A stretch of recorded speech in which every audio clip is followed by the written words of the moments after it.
बिहार का फौजी जवान हिमाचल में शहीद, छोटी सी उम्र में देश पर कुर्बान हुआ लाल। कुछ वक्त पहले हुई थी शादी और नए नए पापा बने थे, लेकिन इससे पहले कि ये फौजी बाप अपने बच्चे को ठीक से गोद में उठा पाता, वो देश पर कुर्बान हो गया। नई नवेली दुल्हन का भी उजड़ गया सुहाग।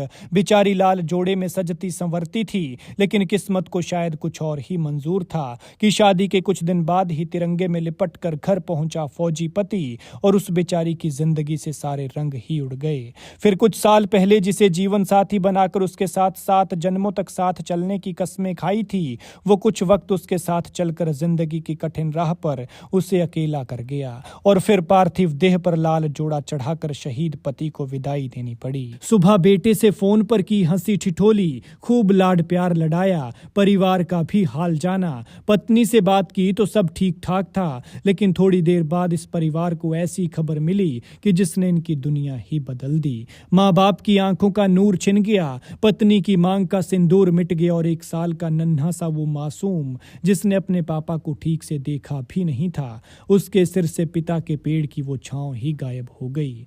26 साल के सब फौजी जवान को देखिए, देश के शूरवीर को देखिए। आखिर क्या होती है 26 साल की उम्र? इस उम्र में या तो जवानी मदमस्त होकर मैदान में नजर आती है, या फिर उस पर आशिकी का भूत सवार होता है, या फिर नशे की गर्त में डूब रही होती है। लेकिन इसी छोटी सी उम्र में ये भारत माँ का लाल देश पर कुर्बान हुआ है।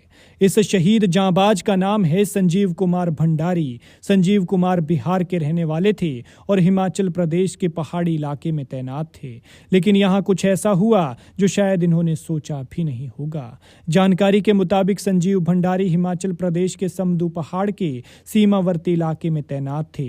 ड्यूटी के दौरान उनका पैर फिसला और वो गहरी खाई में गिर गए। सेना ने तुरंत उनका रेस्क्यू ऑपरेशन चलाया और खाई से बाहर निकालकर चंडीगढ़ के अस्पताल ले जाया गया, जहां डॉक्टर्स ने उन्हें बचाने की काफी कोशिश की, लेकिन अफसोस की ये तमाम कोशिशें नाकाम रही और वो भगवान को प्यारे हो गए।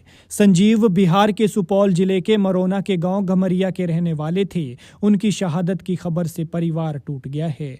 शहीद के पिता विजय भंडारी का बुरा हाल है तो पत्नी बेचारी बेहाल है, और 1 साल का वो मासूम सा बच्चा शिवांशु, उस बेचारे को तो कुछ पता ही नहीं है कि आखिर क्या हो रहा है। उसे इस बात का इल्म तक नहीं है कि उसके पापा उसे छोड़कर हमेशा हमेशा के लिए इस दुनिया से चले गए हैं।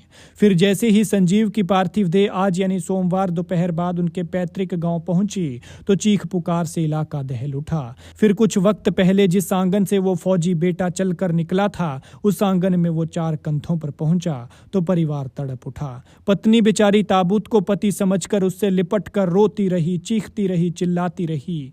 वो बेचारी रोती रोती बेहोश हो जाती और होश में आती तो फिर से पति को ढूंढती। फिर जिस लाल जोड़े में उस घर में आई थी, उसी लाल जोड़े को पति पर उठाकर उसने अपने जीवन साथी को विदा किया।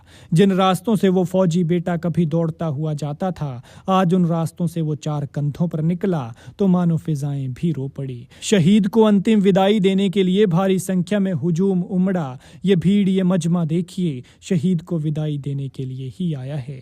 संजीव की शहादत ने गांव को गमगीन कर दिया है, लेकिन उनके बलिदान ने सभी के दिलों में गर्व का भी संचार किया है। ग्रामीणों का कहना है कि संजीव ने देश के लिए अपने प्राणों की आहुति दी है और यह बलिदान हमेशा याद रखा जाएगा। गांव वालों का कहना है कि सरकार को उनके परिवार की देखभाल करनी चाहिए ताकि उनका बलिदान व्यर्थ न जाए। खैर, भगवान शहीद की आत्मा को शांति दे और दुखी परिवार को दुख सहने की शक्ति। साथ ही आपसे गुजारिश है कि शहीद के सम्मान में कमेंट में जय हिंद लिखें और रिप लिखने से बचें।